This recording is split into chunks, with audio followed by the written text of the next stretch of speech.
welcome you to this evening's concert, and we want to welcome Mr. John Jacob Niles.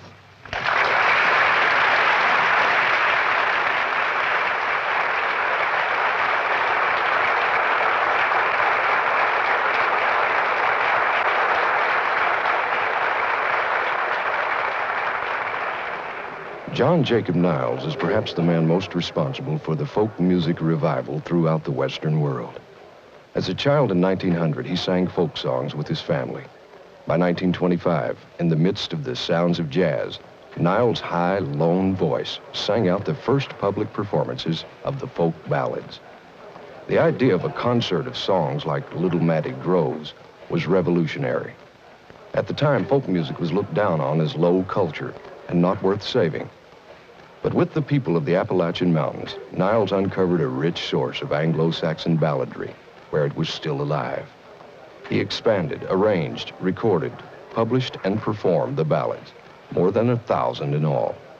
Niles' songs Go Away From My Window and Black Is the Color of My True Love's Hair sparked worldwide interest in folk music. At age 86, John Jacob Niles is still working hard, breaking new ground. He's publishing new poetry, completing his autobiography, and still singing his folk songs in concert.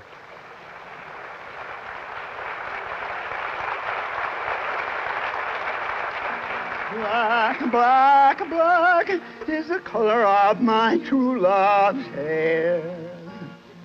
Her lips are something rosy fair, and her prettiest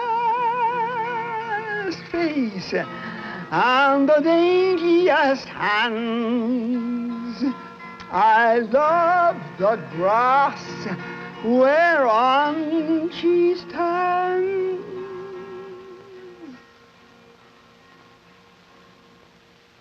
I love my love, and well she knows.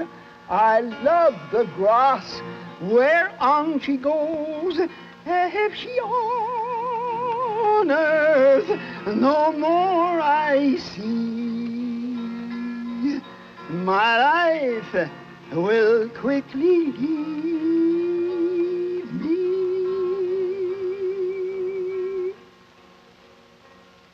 I go too troublesome to mourn and to weep, but satisfied I not could sleep.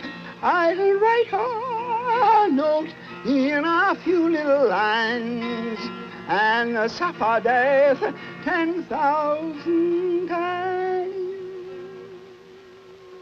Black, black, black is the color of my true love's hair.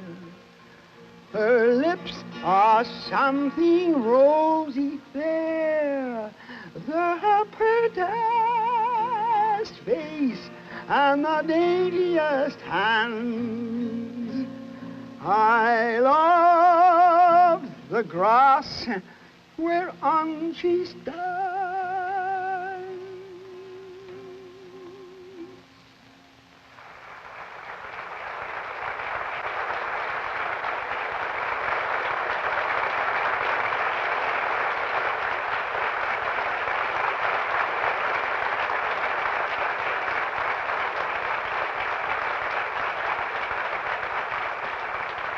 In 1908, I concluded a song called Go Away From My Window.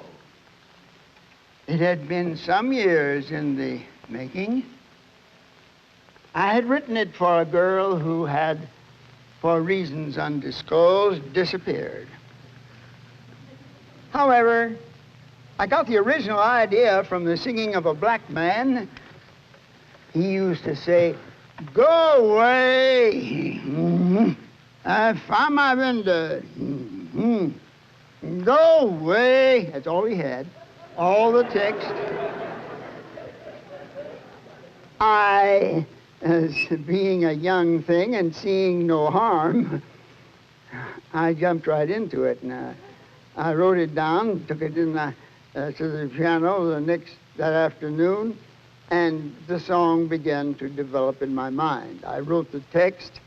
It wasn't unusual for me to write text because I was already a poet, And then the song was rejected as nothing. She was mistaken, of course.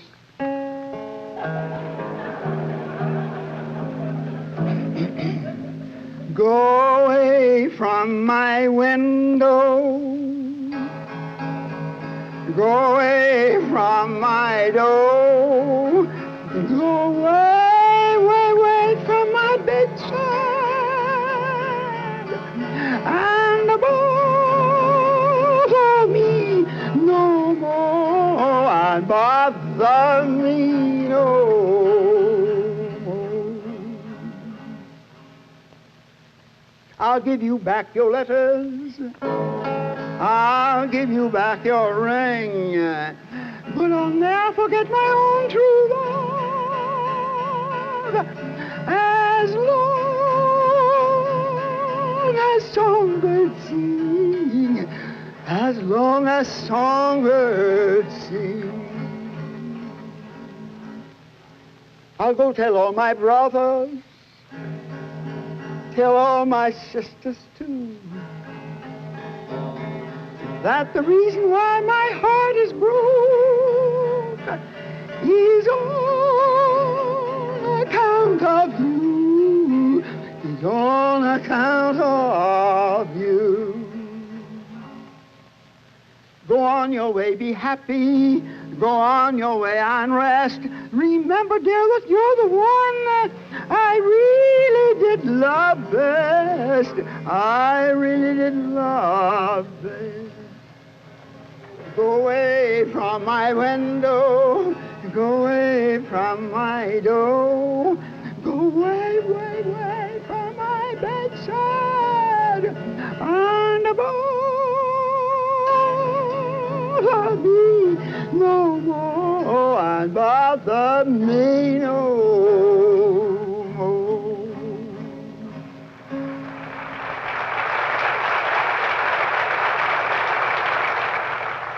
Now, I was born in Louisville, Kentucky, April the 28th, 1892.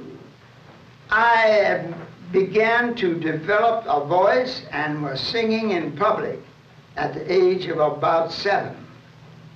I sang one performance in the Covenant Presbyterian Church in Louisville, Kentucky. My father, being a sheriff, sat in the back of the house with his deputies and said, "Now look, boys, when that little fella finishes his song, you're on your feet with applause." My life went on in the area of music. I went to the wars. I came back to the conservatory. I traveled every place you can think of, from one end of the world to the other, literally, from San Francisco all the way across the world to the Russian border. Rena was my manager, and at one time, she knew the names and the starting time and the arriving time of every important train in North America. She didn't need the timetable. Come on, Rosie. Come on, Rose. Come on, Rose. Let's go, Rosie. Come on, Rosie. Let's get a little of the Rosie, too, shall we? Now, there's another kind of lettuce here called Rosie. It's red-purple and beautiful and just as tender. I think these young children who won't eat a salad would certainly eat that. Look at that. Just hold it. I sing of the earth, the mother who bore me, and gave me the hands to dig in her skin and bring forth the food for the myriads of people living under the curve of God's blue heaven, my brothers under God's heaven. I sing of the earth, the mother who bore me, who stirs when the bitter winter is past and patiently waits through the fogs of April, waiting the summer sun when she will be fruitful, bountifully fruitful since God's time began. I sing of the earth, the mother who bore me.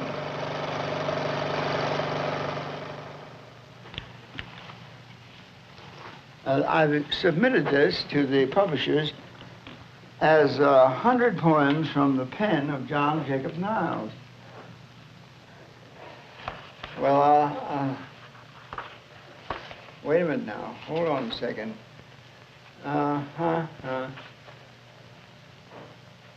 Here's something. Unlike Petrarch, I have not illumined my land, nor set some brilliant sparkling flares to show a better path that faltering feet might follow when poetic urge is upon them. How many times people come to me and say, how do you write poetry? Heavens. Jackie Roberts sings a whole section of my things, one of which I am very fond is, if there is one among you who knows how to cure a broken heart, pray let him speak.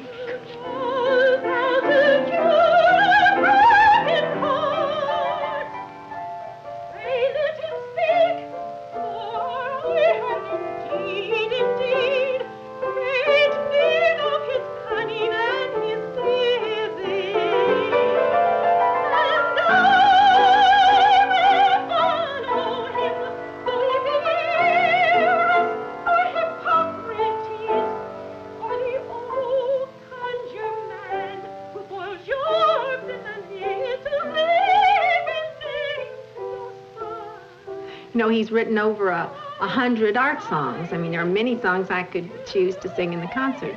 This is just mainly art song for voice and piano. And most of this music, now Johnny does not perform, you understand that. It's mainly just written for well, it's written for the soprano. I've been amazed at one thing is the number of compositions that he's composed. It's just amazing. And I think, well, you know, we've covered them all. I must know all of his music, and we'll come to a rehearsal, and there's something else. There's a new one.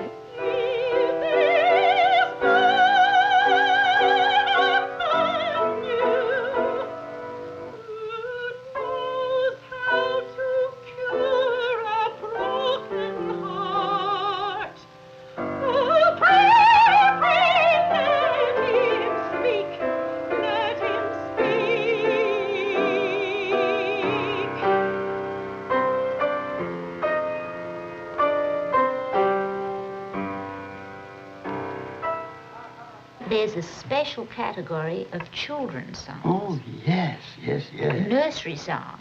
And Johnny is great at going into a classroom. Down by corn shock lived a mouse, all nice and happy in a homemade house. He had a wife and babies 3. They were as happy as they could be. One fine day there come a cat, tore Mouse's house up just like that. Mouse and his family went helter-skelter out in the cold where the rain did pelter.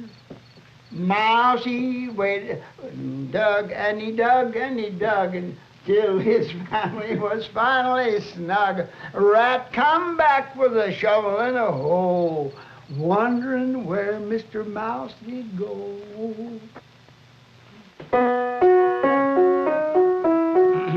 There was a frog lived in a spring, singing twiddle, whittle, whittle, whittle, whittle, whittle, when he was so hoarse he could not sing.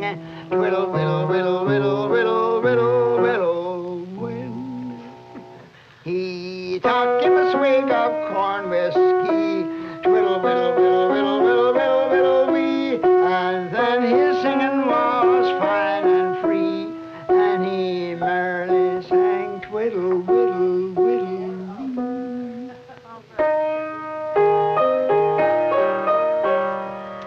A carrion crow said all an old caw, caw, the carrion, he watching the tailor cotton of his cloak.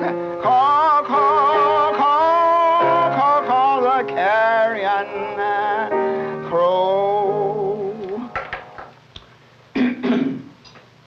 May we be quiet a minute? Into thy hands do we commit ourselves.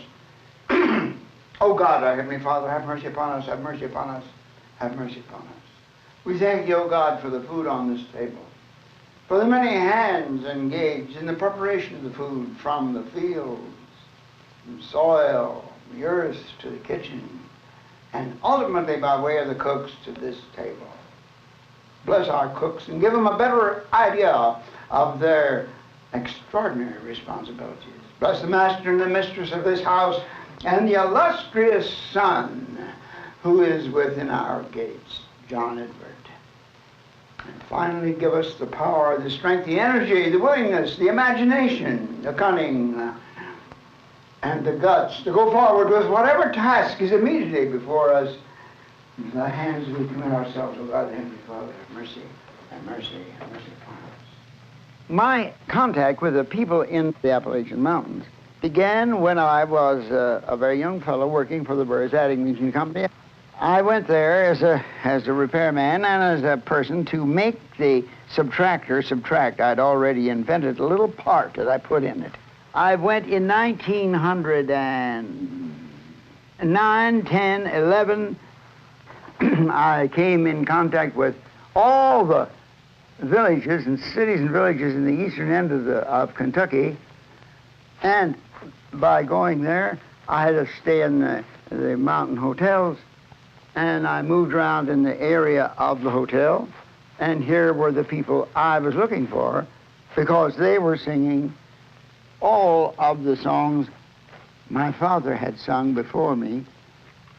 I immediately began to develop a method of taking them down. And later, long after the war, in the 20s, in the late 20s and early 30s, when I was with Doris Ulmann, I mean, I went back to the mountains where I belonged. She had to have someone to go ahead of her or with her to guarantee her as the real thing.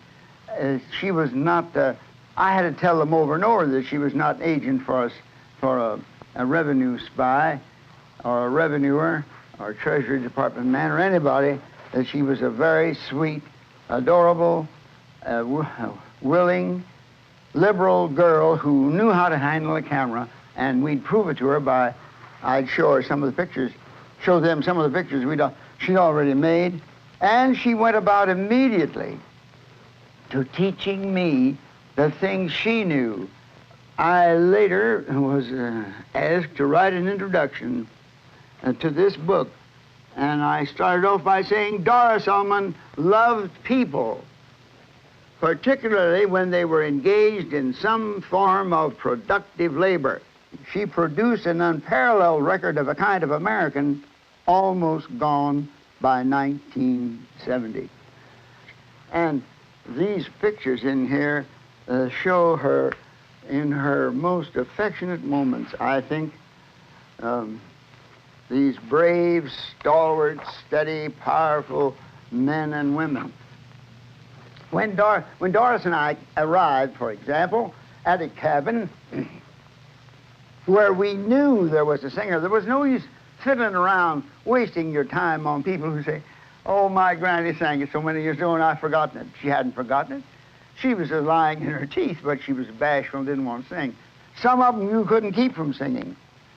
I would set up her camera, and Doris would be, she assisted me a great deal in my collection by saying, of course, we know that you can sing the old Lord by the Northern Sea, or there was an old Lord by the Northern Sea. She'd sing a line of it.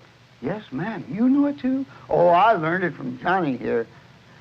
Well, I took down the balladry, and principally, the great rewards to me in ballad research and ballad searching and ballad capturing were the 30s. That is when I had more time, and I was relieved from the necessity of doing it in a hurry to save the cost of it. Because when I worked with Doris, I had no idea of the cost of anything. She was the important member, and I gave her to understand that. And she gave me, in turn, to understand that she was just a cog in the great wheel, that the ballad would outlive us all. I used to be a rounder. I hung around in town. I used to be a rounder. I hung around in town. That's how I met prettiest girl around. Oh, where is pretty Polly? Yonder way she stands. Oh, where is pretty Polly? Oh, yonder way she stands. Gold rings upon the fingers of her pretty lily white hand. Polly, pretty Polly, come take a walk with me. Oh, Polly, pretty Polly, come take a walk with me. Come take a little amble. Oh, for married we be. William, sweet William, I do not want to go. William, sweet William, I do not want to go. Your family is again it, and that ye right well know. He led her over mountains and valleys so deep. He led her over mountains and valleys so deep. And then this pretty Polly began for to weep. I believe that those early singers may have had some kind of an instrument, maybe a device with one string on it to give them a good sound tonic or fifth. They certainly did not have the pianoforte. Heavens, no. They didn't have an organ. They didn't have anything in those early times. I do not believe that they were armed with instruments as I have been. I think they employed dramatic action. So I have adopted that idea. I have absorbed it and worked it out until at the present day in my life, I could sing a performance of balladry without dulcimer. Oh, Polly, pretty Polly, we have no time to stand. And then he took a big knife and he held it in his hand. He plunged the knife in her, the blood it did flow. He plunged the knife in her, the blood it did flow. And then this pretty Polly, to sleep she did go.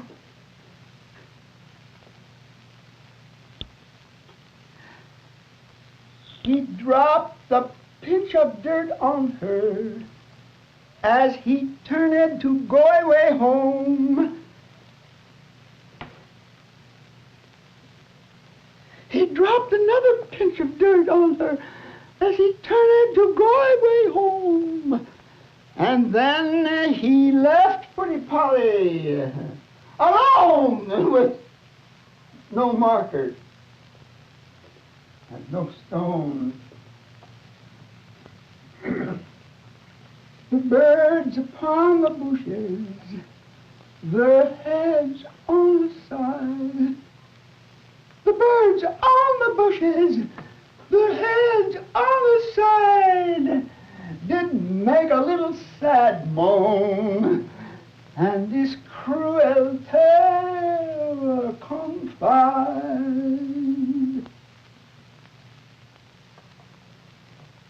The ballad, although seemingly old, is really antique in an extraordinary way, because some of our material, some of our texts, date back to the Knights of the Sword who came down out of that area, the edges of the Teutonic area, of Teutonic world, and tried to bring what they called culture to the Estonians, Latvians, and Lithuanians, and ultimately to the Finns, and left behind, when they were all slaughtered by the local population, left behind the evidence of their balladry. And it finally got to Norway, to Sweden, to Denmark, to England, all the way across the North Atlantic, all the way across Virginia, down there, the Wilderness Trail, and right to Boot Hill Farm, where I have recorded one piece called Brandywine, which tells the same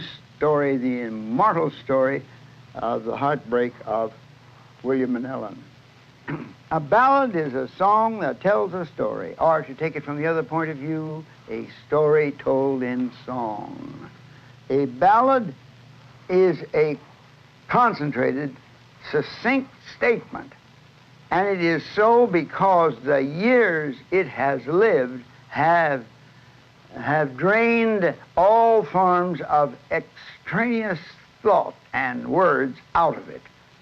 You would tell the story of Barbie Allen in 250 verses, but you wouldn't tell a more telling, that's a nice alliteration, isn't it, story than the story as it exists in Scarlet Town, where I did live. There was a fair maid dwelling, made every youth cry well-a-day. Her name was Barbie Allen. The whole stage is set.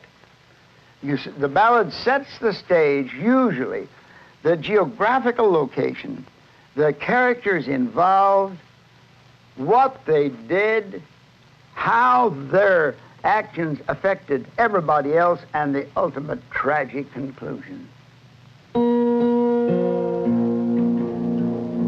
They were coming to witness a hanging. Hangman, hangman, slack your line, slack it just a while, 'cause I think I see my mama coming, traveling many a mile, traveling many a mile, mama, mama, mama.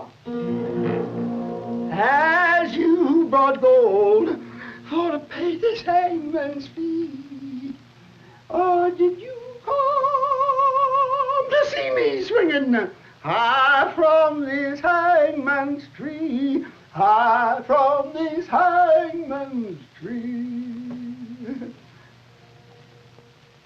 Daughter, daughter, daughter, I brought you no gold for to pay that hangman's fee, but I come to see you swinging, swinging high from that hangman's tree, high from that hangman's tree. Hangman, hangman, hangman, slack your line, slack it just a while, 'cause I think I see my papa coming, traveling just a while.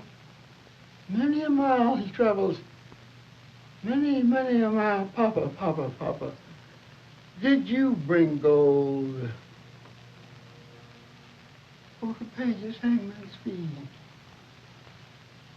Or did you come to see me swinging high from this hangman's tree, high from this hangman's tree? Daughter, daughter, daughter, oh, I brought you no gold for to pay that hangman's fee, but I come to see you swinging, swinging high from that hangman's tree, high from that hangman's tree. Hangman, hangman, hangman, slack your line. Have mercy. Slack it just a while, 'cause I think I see my lover coming, traveling many a mile, traveling many a mile. Sweetheart, sweetheart, sweetheart, did you bring gold for to pay this hangman's fee, or did you come to see me swinging high from this hangman's tree, high from this hangman's tree?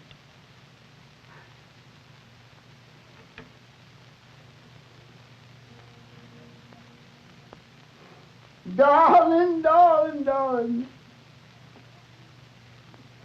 I brought you that gold for to pay that hangman's fee, 'cause I don't want to see you swinging, swinging high from no hangman's tree, high from no hangman's tree.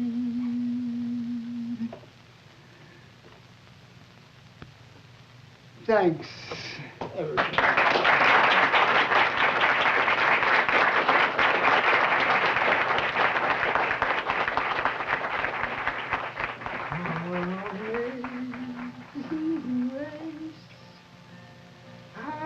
sweet the sound that saved a wretch like me.